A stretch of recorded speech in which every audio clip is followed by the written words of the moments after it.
Welcome to the Jay Franzi Show, your source for the latest news, reviews, and interviews, with insights you can't pay for and stories you've never heard. Just so I could piss right next to Tom Petty. Garth turned out to be the most loyal artist of all time. Smoked weed with Willie. That was the most surreal, tension moment. So I knew I already had a strike against me. Now, here's your host, Jay Franzi. And we are coming at you live. I am Jay Franzi, and if you are new to the show, this is your source for the latest news, reviews, and interviews. So if you would like to join in, comment, or fire off any questions, please head over to jfranzi.com. All right, my friends, today we have a very special guest with us. We have a member of the band Tropidelic. We have Rex Larkman. Rex, my friend, thank you for joining us. Thanks for having me. Sick intro. Oh, thank I you. like that. That was awesome. We do put a little effort in here or there. I love it. All right, before we get started, I just need to know, how does one adopt a highway? Wow. That's a James question, our rapper James. He is the one behind adopting that highway. But we've had it for about 5 years now, I think, 4 or 5 years, maybe 6. I remember the story behind him finding that highway. There was a rapper. There was some other rapper, I forget his name. I'm going to butcher it. I'm sorry. But it was 100 Guns or something. It was just if that guy can get a highway, Tropidelic can for sure get a highway. It's just some guy that we hadn't heard of or anything. It was just if he's got one, we definitely need to do one. Are there any requirements to have a highway? Do you have to clean it? Do you have to do anything? We do have to. It's like a litter pickup program, and I don't know what the qualifications are necessarily. Probably some sort of business or organization. You have to be. You can't just be a random person. I don't think. You can't be just the Jay Franzi Highway. Maybe. Why not? With what you do, probably you probably could. That'll be my goal next year, is to adopt a highway. It's hard to kind of spot on the high. We've toured so much, and I don't even think I've looked for other ones. I just know that they're all around Cleveland and all around Ohio. But yeah, we clean it up probably 4 or 5, 6 times a year. We all get together and I think we've done it 3 times this year already. And there's no schedule. We just kind of schedule it ourselves and invite fans to come and join us. We actually did it just this week, just yesterday or 2 days ago. And we had some people come from Pittsburgh, and it's really cool, just opportunity to hang out. Hundreds of people walking down the highway. Yeah, we could really just blow it out and just be everyone come. It'll be spotless by noon. You could be like Seinfeld and widen the lanes. Yeah. more comfortable. Cleveland's under some crazy construction project right now where literally everywhere I go, it's always been that way, but it seems like we're doubling down. Maybe because LeBron's coming back. We could talk sports. We could open up with anything. Well, I don't know. It seems like Cleveland's really doubling down on fixing the road system and stuff. And the Adopt a Highway program is great. I love it. It's not a horrible part of town. It's not the best part of town. It's on 77 and Fleet for people that may know Cleveland. It's the Tropidelic Highway, and we got one with only 3 exits. Normally there are 2 on-ramps and 1 exit. So opposed to 4, we clean up 3, and we got it pretty good yesterday. I'm trying to think if anyone found it. Oh, we found a weird. Our sound guy Alex was there for the first time, and he was like, do we get to keep stuff? I'm like, if you want to, you can keep some stuff. And we found a weird X-ray of something, or a sheet of, I don't know what material it is, that you would put into a projector in school, and it would project onto the wall. Yeah, it was some sort of manuscript of something. It's why is someone throwing that out over here? What the hell is School's that? over. Yeah, school's over. They're oh, screw that. That's on the side of the road now. But we cleaned it up. We got it. What's it like living in Cleveland? What's the music scene like there? It's awesome. You actually caught me at a cool time. I'm literally coming from a show that I just went to. I live in Lakewood, which is outside of the Cleveland limits, but it's like right next to 337 Main Street. You just should we should let everybody know.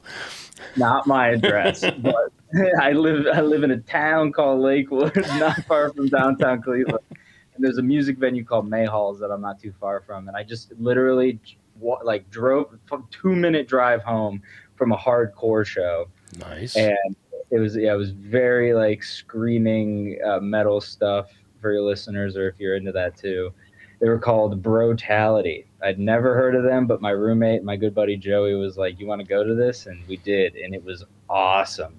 And they were actually pumping up the Cleveland scene and saying like they're from upstate New York. That's where I'm from. Well, that's where my family's from. Wow, it was like Narrowburg. But yeah, they said anytime they come to Cleveland, they know that they're going to have a good time. Cleveland's music scene's awesome. I mean, the Rock Hall is here. Yeah, and that's awesome. As a kid growing up listening to classic rock like Phil Collins and Rush, that's what I grew up with my dad. Bands with some pretty crappy drummers. Yeah, only crappy drummers. That's all I listened to. That's where I got where I am today.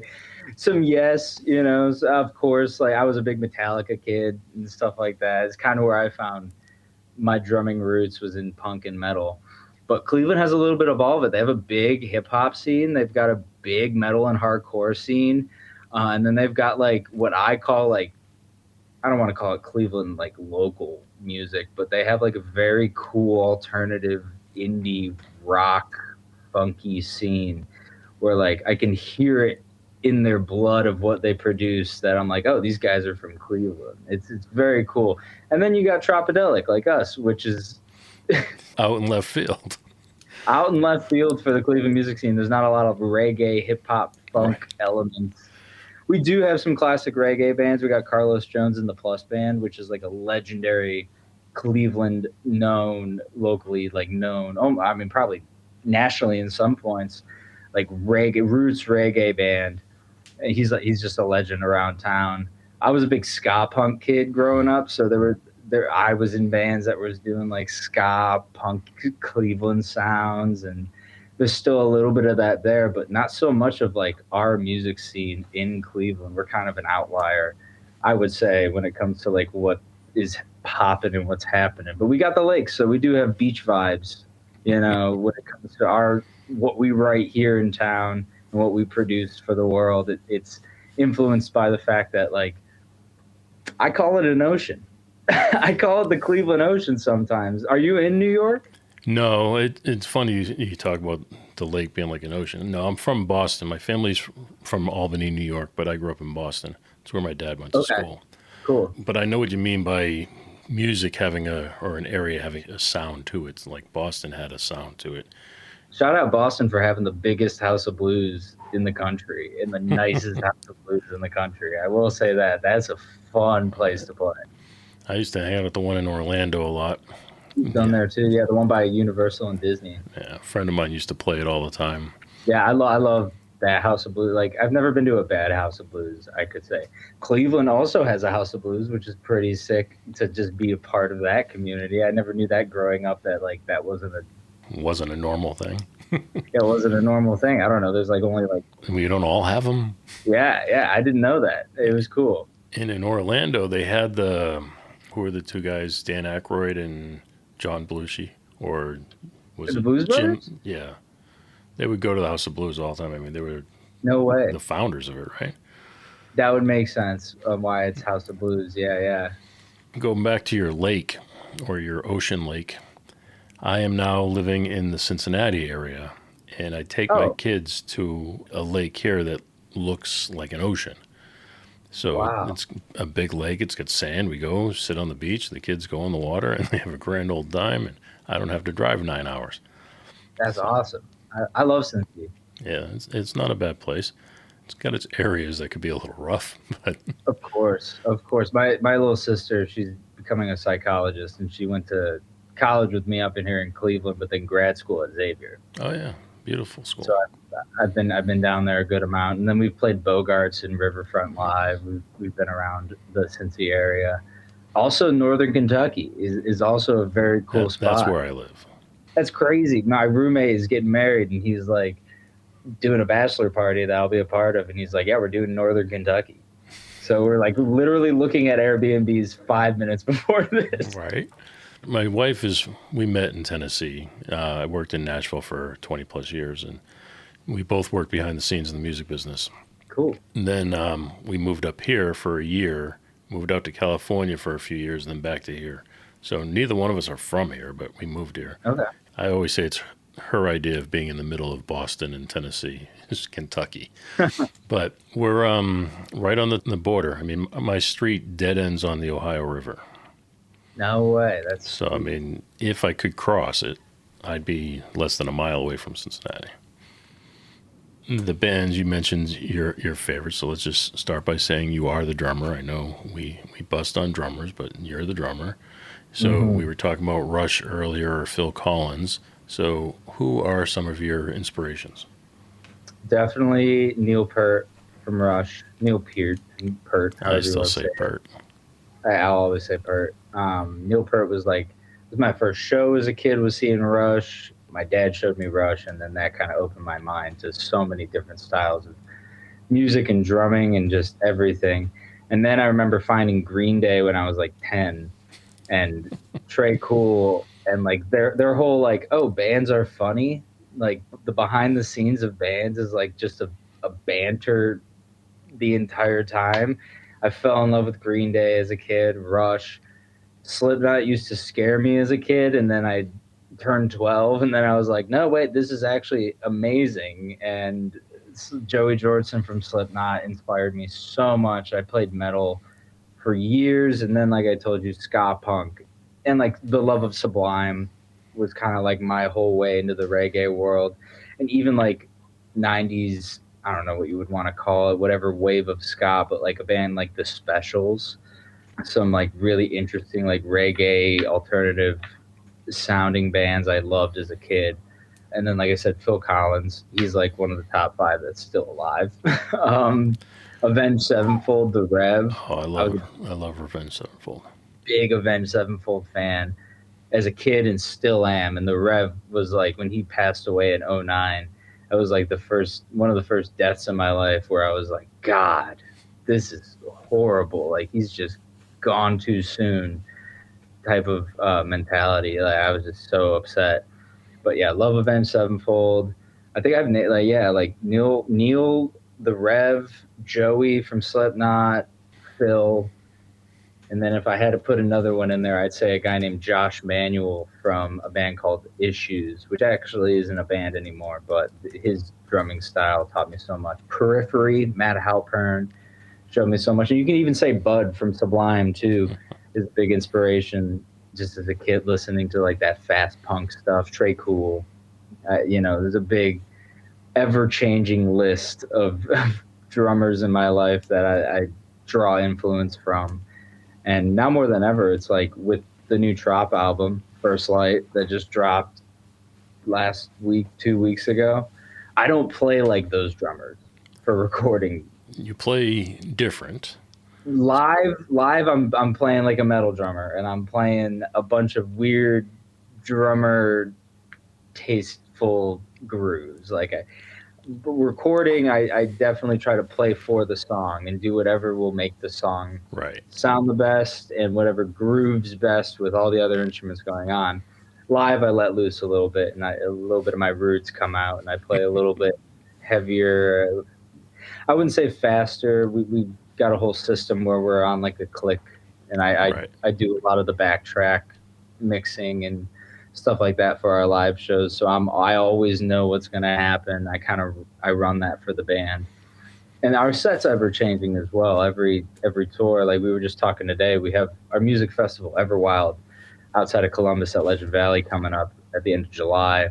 We're getting some sets ready for that. So I'm like editing some things and like fixing up the set. So we always change it up. But yeah, I am playing like a metal drummer for the Tropidelic shows. I love letting loose. It's the energy of the crowd and the energy of our vibe that brings it out of me. So before we get off 100% off the influences, I'm curious, have you ever looked at some of the country acts? Because I worked in the studio for 35 years, but I worked 20 of those years in Nashville. And I got to work with some of the best drummers in the world. So did any of them actually influence you? Rich Redmond, if you know who Rich Redmond is. I forget what country He artist. hosts a show. He does? Yeah.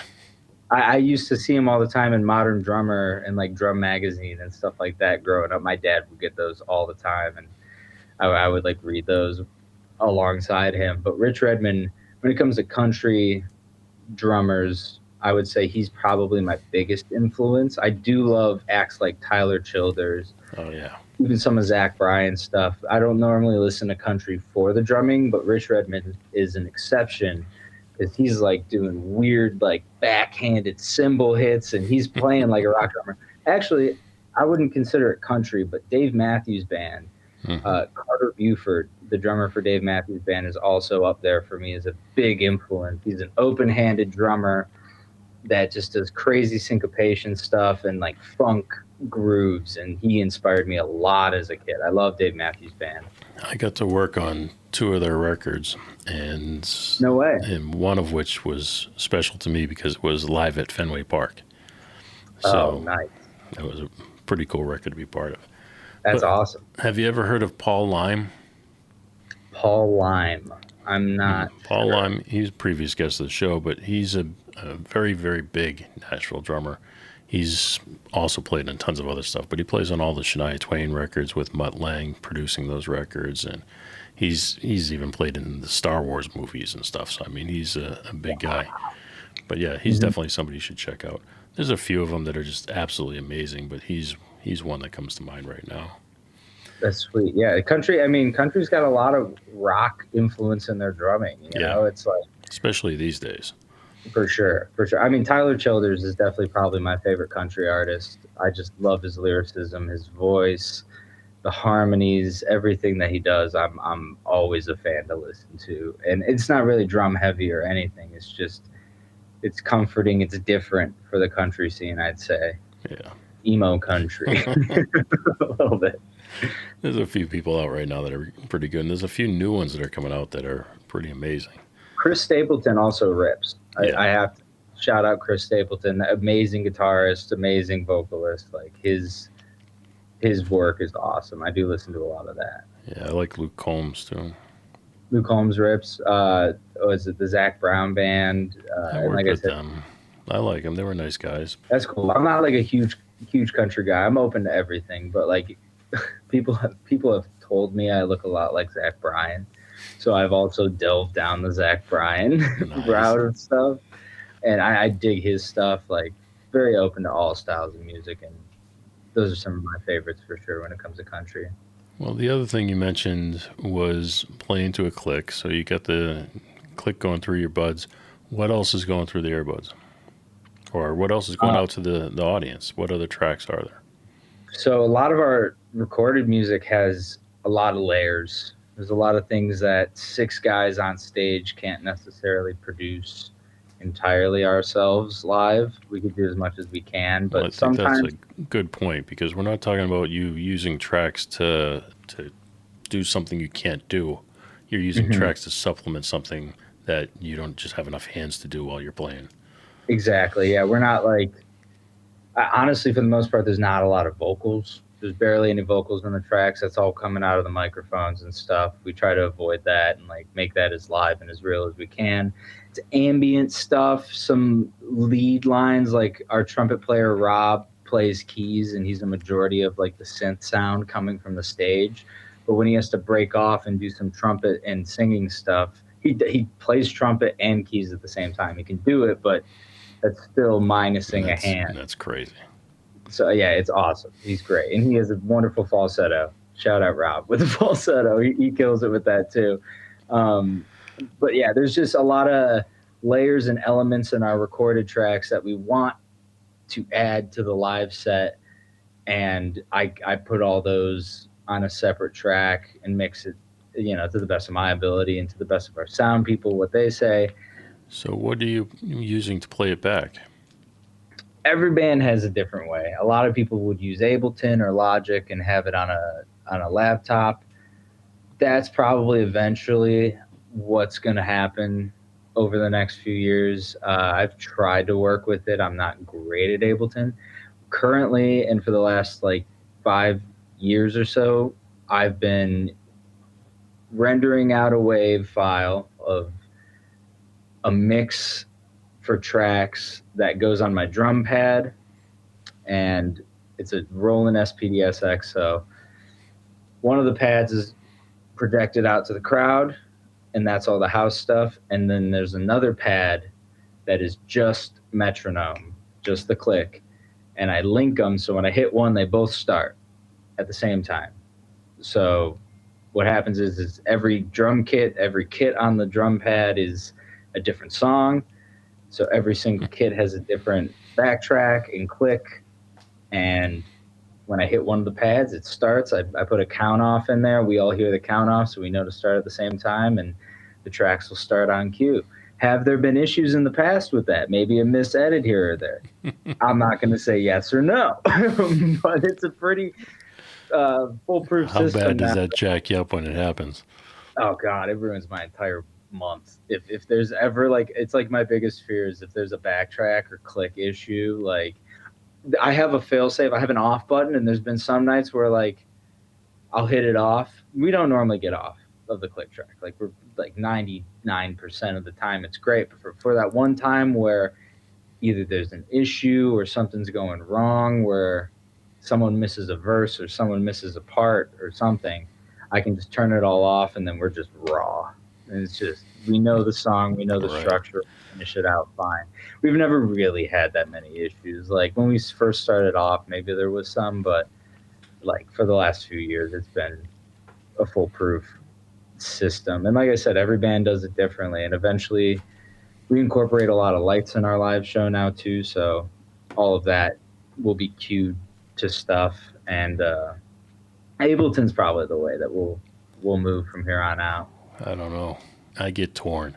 I have friends of mine who just take a Pro Tools rig out on the road with them, and they just put it on the laptop and go, which I get it, and it's fine. And I use Pro Tools every day. I mean, it's my DAW of choice. However, I wouldn't trust it in a live scenario being on stage. I'd rather just mix my tracks down, put them on a CD, and play along to a CD.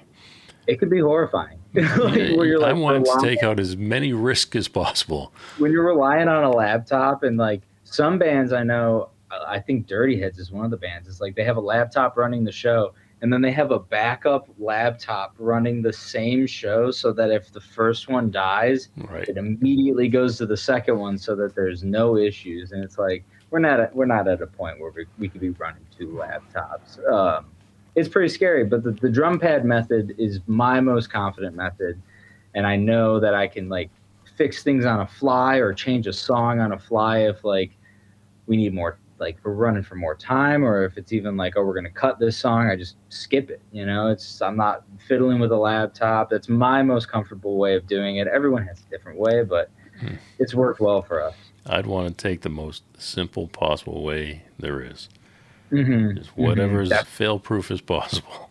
It's scary. I mean, when it comes to running Ableton, that's kind of what has held me up doing it. I was just how do I trust it? If we're outside at a summer festival and the laptop, which I would keep away from the heat, but still it's even out there. It could skip, and then what are we going to do? It's horrifying, but I bet that's a fear of every band in some way. But a lot of guys have sound techs and stuff that would be running that for them. But right now we don't have another personnel to just be a monitor track guy. Right. Again, down the road, I mean, with the new album, we've got a great crew with us now that's running everything great. So we're stoked about this next tour this summer and our show that we have. We're very excited to show it off. All right. Before we get to that point, I got a question about your past tours, your past experiences. Sure. You've had an opportunity to play with 311 quite a bit. Now, you've played some pretty big places. So can you tell me, what did you like better, playing one of the indoor shows or a place like Red Rocks? It all depends.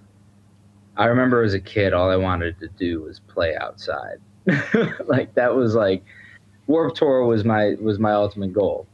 And we did play Warped Tour in 2018. Okay. And that was a dream come true for me. the guys. We all had a great time. It was amazing. And what was it like? It was as crazy as every other band will ever tell you it is. The Warped Tour is the summer camp, boot camp, like everyone always says, of touring. We got there at like 7 a.m. and by 8 a.m. we were lugging merch a mile from where we had to park because they're massive amphitheaters and you got like 50 bands on a day. And it's really like first come, first serve. We were playing the smaller, I don't remember if it was the Ernie Ball stage or the Kevin Says stage is what they were calling it back then, which was like Kevin Lyman's like stage of smaller bands that he wanted to just put out there.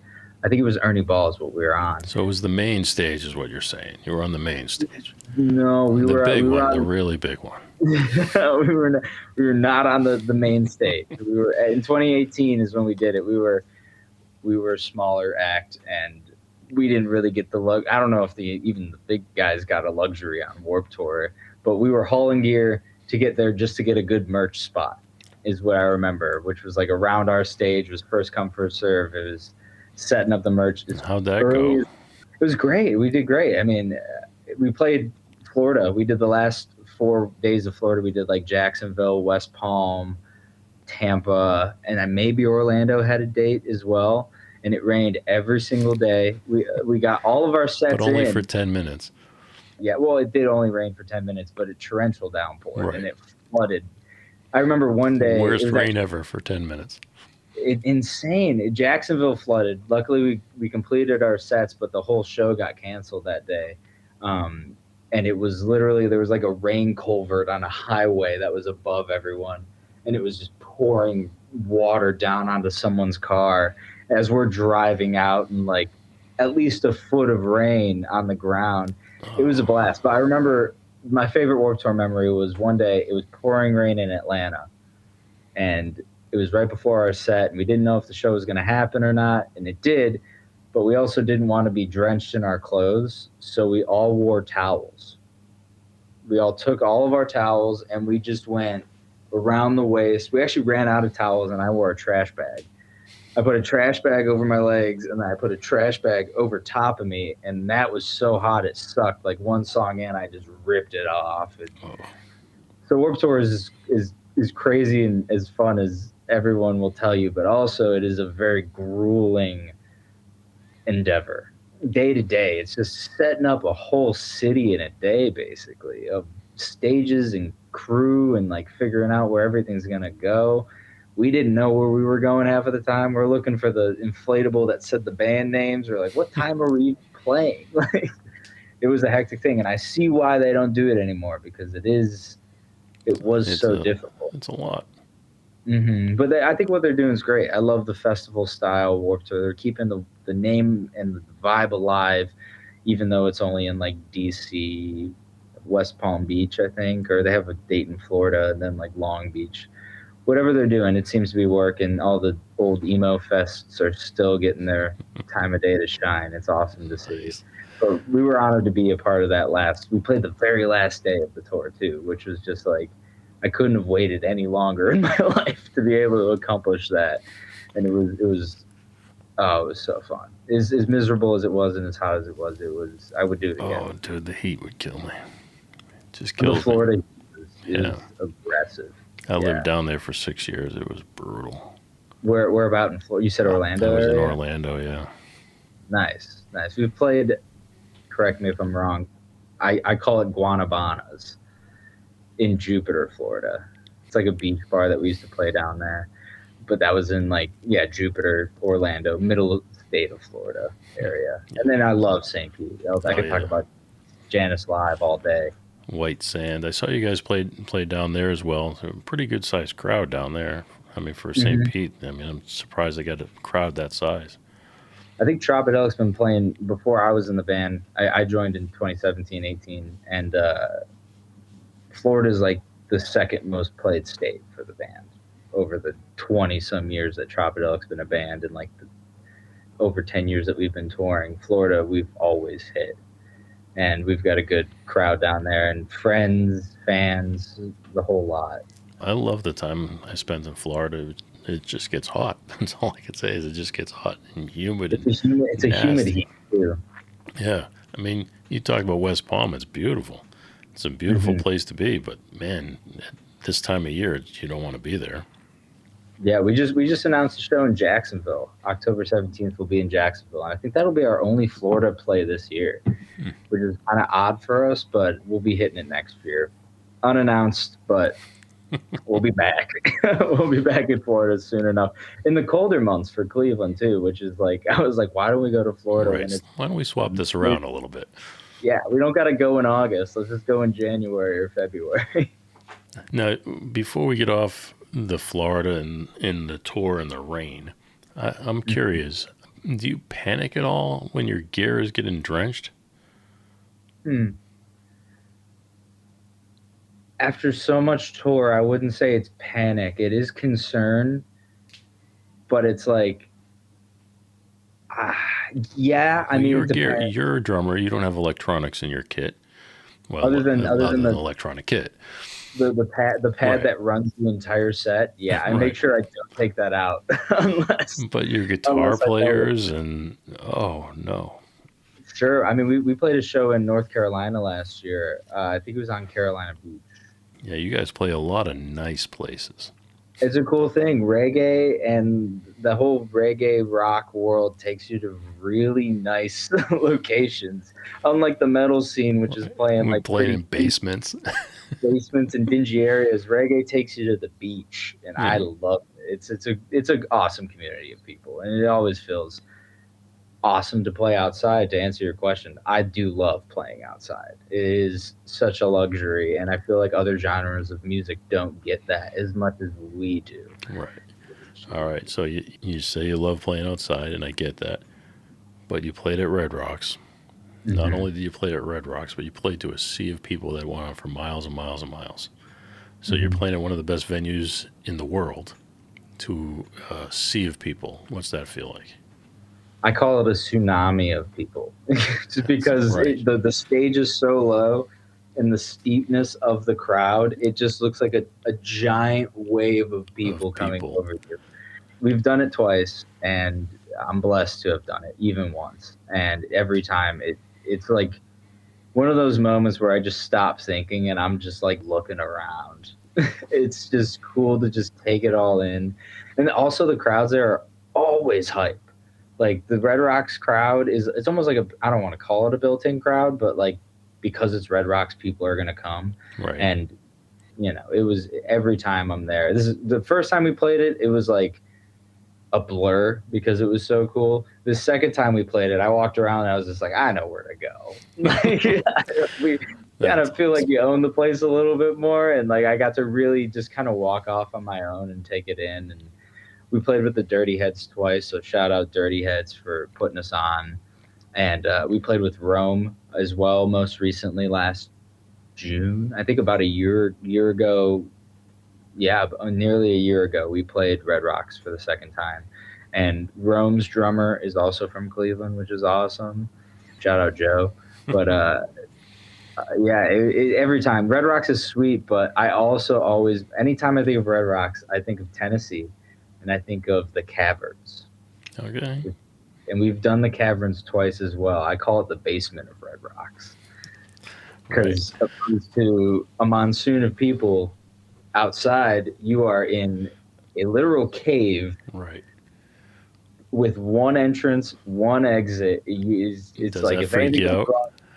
It was kind of freaky. I mean, you got limestone dripping on the gear. That's a perfect example of where I didn't expect to have inclement water damage to our gear. We didn't, but like it was still like I'd touch my case and it would be soaking wet. And I'm like, I'm in a cave. What's happening? But it was like just the moisture of the limestone and stuff inside the cave.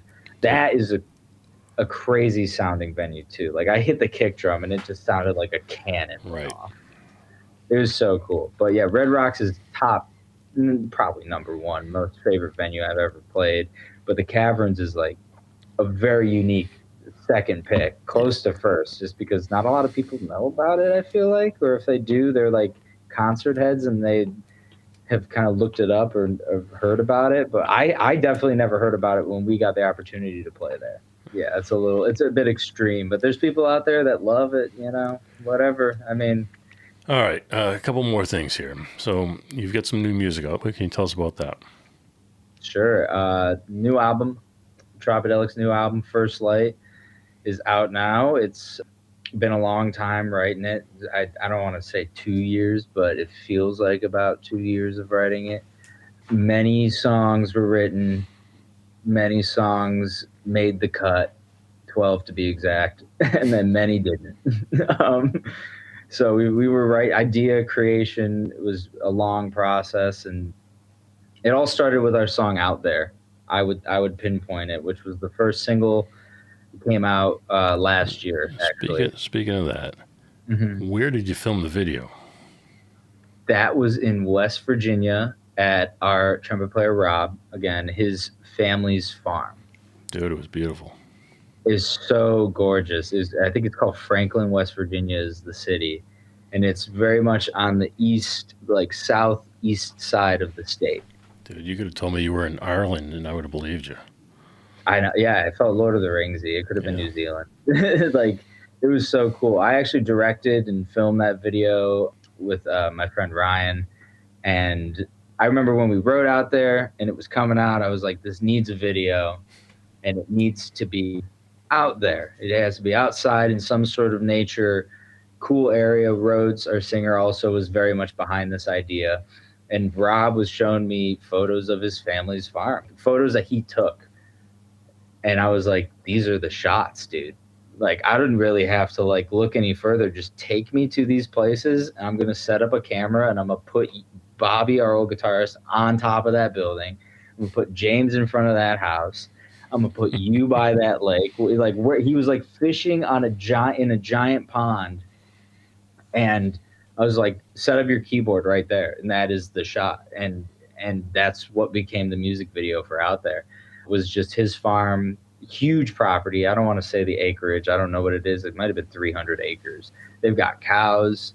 They have other people's it's massive. property. It was gorgeous. Rob and I went down early. I scouted out the locations and was like timing with the sun, like, all right, we got to shoot at 1 p.m. here because the sun's hitting the house at this light at this time. It was an awesome project. I love film and I love video. I've been doing video since I was a kid. All right, let's talk about that for a second because you did you did some amazing work. So what kind of equipment did you use and how did you, I mean, you're describing the area, but how did you put it all together? Well, like I said, like Rob literally had photos that he showed me, and I thought these photos are great. It was like a photo of an open field, and I was like, I'm gonna put my drums out there, and I'm gonna just play drums in this open field and take your framing of that photo and kind of play with it a little bit. We had some drone work. Ryan Jaku, our buddy, he helped me with the drone work and helped me with some of his camera eye and skill with like some of the framing of shots. I used a Sony A7 III. That's what I shoot with primarily. And some of the shots were shot with that. Some was shot with Ryan's gear, which I don't know off the top of my head. And I was just like, what if we put someone on top of that building? Is it stable enough? And he's like, it should be. And we just did it. I hope it is.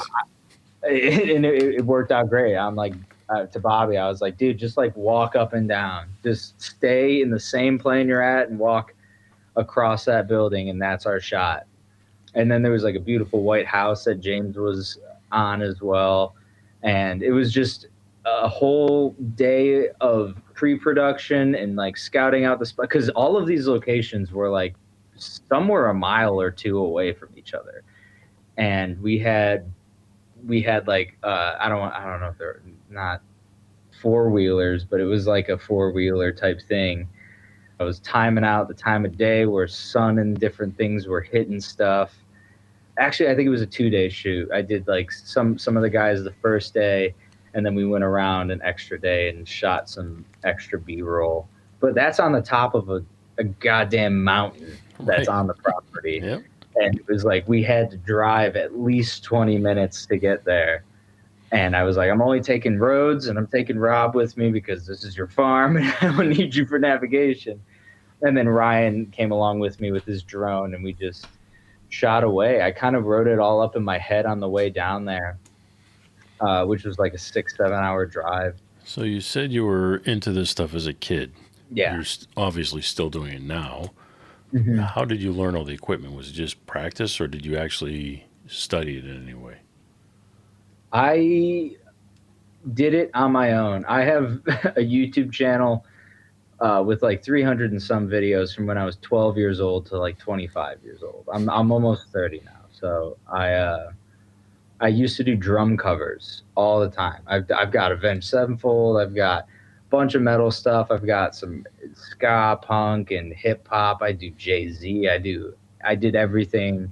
Ed Sheeran. You do some pretty impressive stuff. Yeah, thank you. It was cool. I just did it as a hobby. When I was a kid, I loved YouTube. I still am a big YouTube content consumer. I don't really watch too much TV unless it's like the new Game of Thrones is out or something. I'm watching like cool shows like that. I'm not watching too much like network television.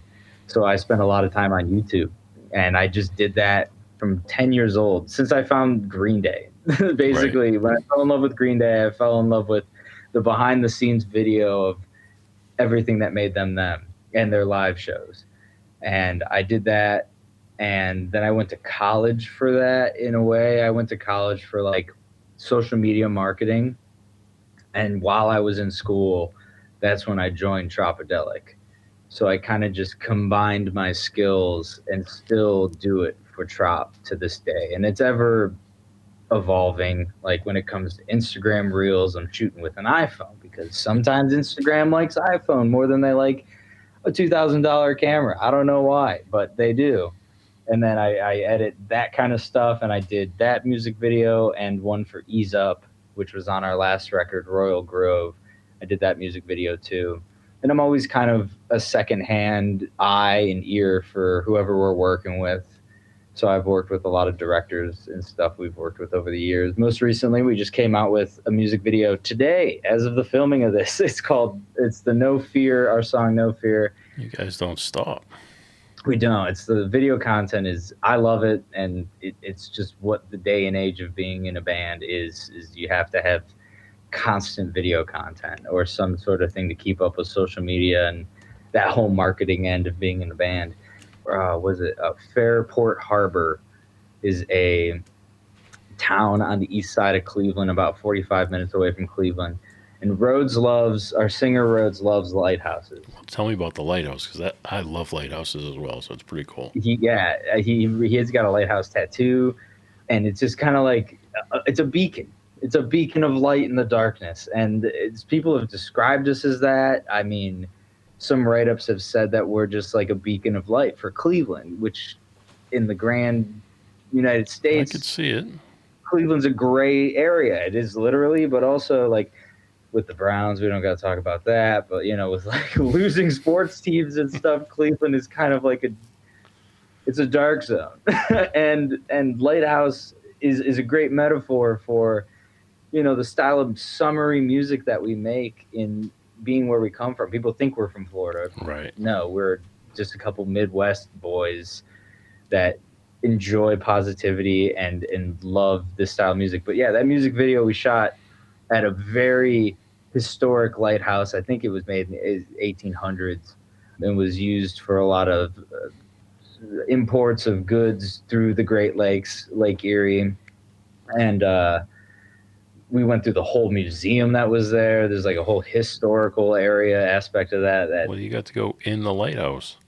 The family that owns that historical spot and the people that work there let us kind of free reign film our way through it. And it's just like no fear, whether you want to equate it to the fear of heights. Well, yeah, because you guys were on top of that lighthouse up against that railing. Yeah, that's not where you'd be finding me.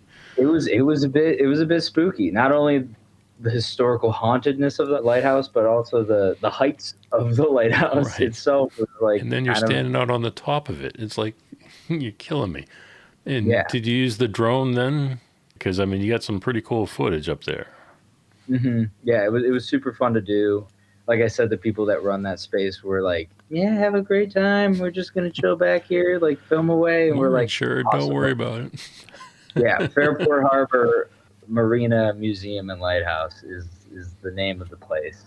And it's just a historical lighthouse that's been in operation for years, and now it's kind of just a monument of that area and that place and time that it was used for. And yeah, thank you to them for letting us shoot there and just kind of be like, we're going to go up there. And oh my God, is it claustrophobic in there too? It is a tight entryway. Like we had to squeeze ourselves to get into the top of that and stuff. It was cool though. And the area around there is beautiful. The lake, like a lot of the color schemes of this album, First Light, are like the golden hour orange of the sun and the blue of the water in the sky, and then the greenery that surrounds it. Like the Out There video and that one, I think really complement each other well with kind of the vibe we've been going for, the nature aspect of the album and the visuals that we want to showcase with these songs. This new music video complements Out There and also the whole vibe of the record. Great how it came out. Shout out Deli, our homie that filmed it for us. He also did the Signals music video. Young kid from Cleveland. He's helped us out a lot. Good working cool with him too. Well, on that note, we do this thing here we call Unsung Heroes, where we take a moment to shine the light on somebody who works behind the scenes or somebody who may not get a lot of credit. Do you have anybody that you'd like to shine a little light on? Oh, wow. I'd shout out our crew. Timmy, our tour manager, the best. I love Timmy as a human being, but God, that dude's a hard worker. We've had a lot of bus issues recently, to say the least. Just tour issues in general. He's the guy that is always on top of, like, how do we still get to the show? Where the hell are we staying tonight?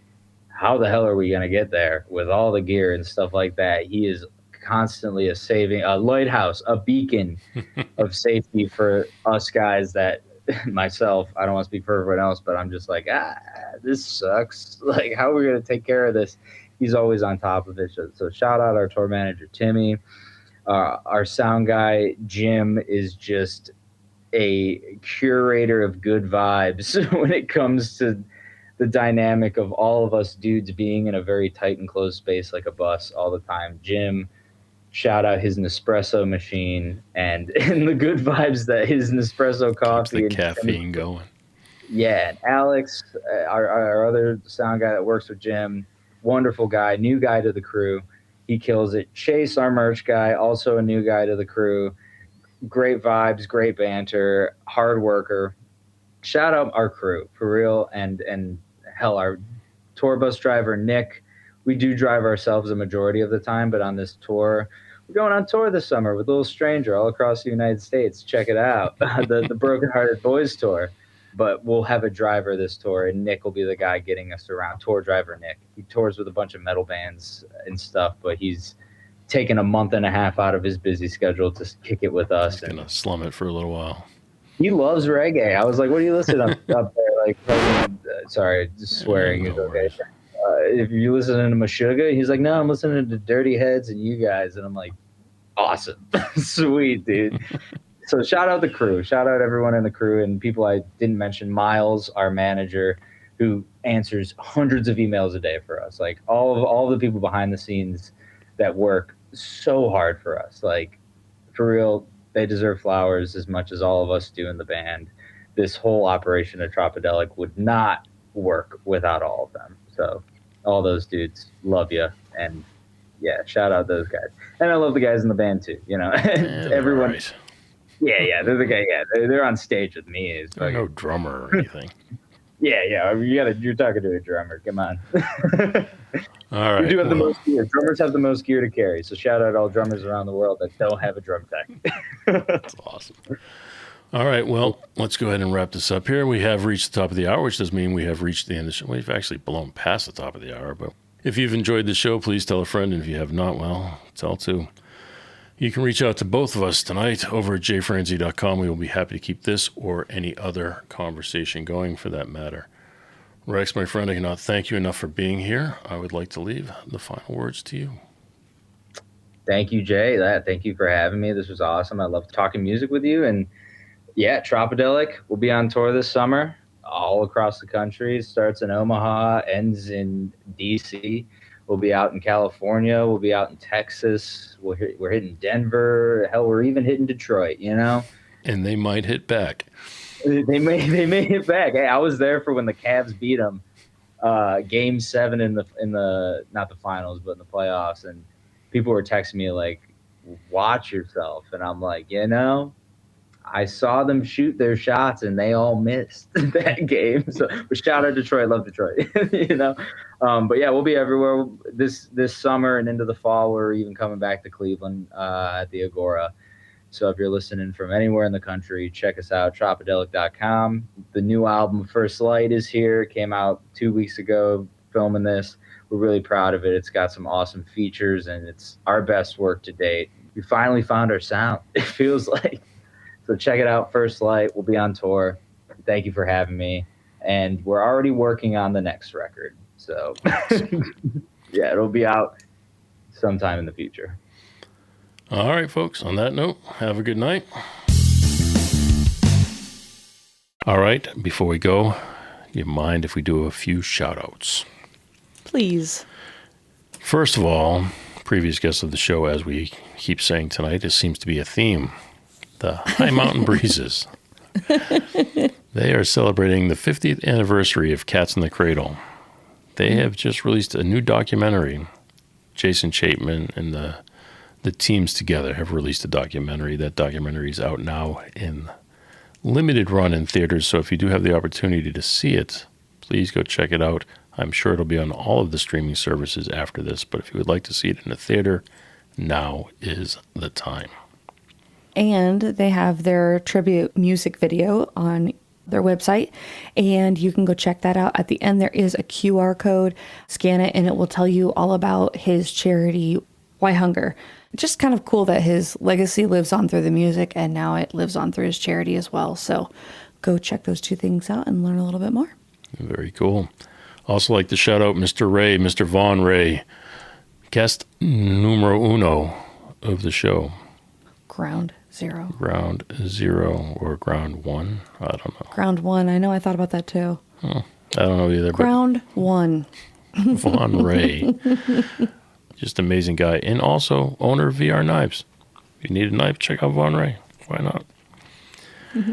And then let's just go ahead and shout out a few crew members. Miss Kathy, thank you for being here all the time. We truly do appreciate you. Mr. Mark Bottolato, we appreciate you being here as well. Is my mom crew member 1 or crew member 0? If we're talking about I mean, if we were going to go that route, I would say George, you're fired.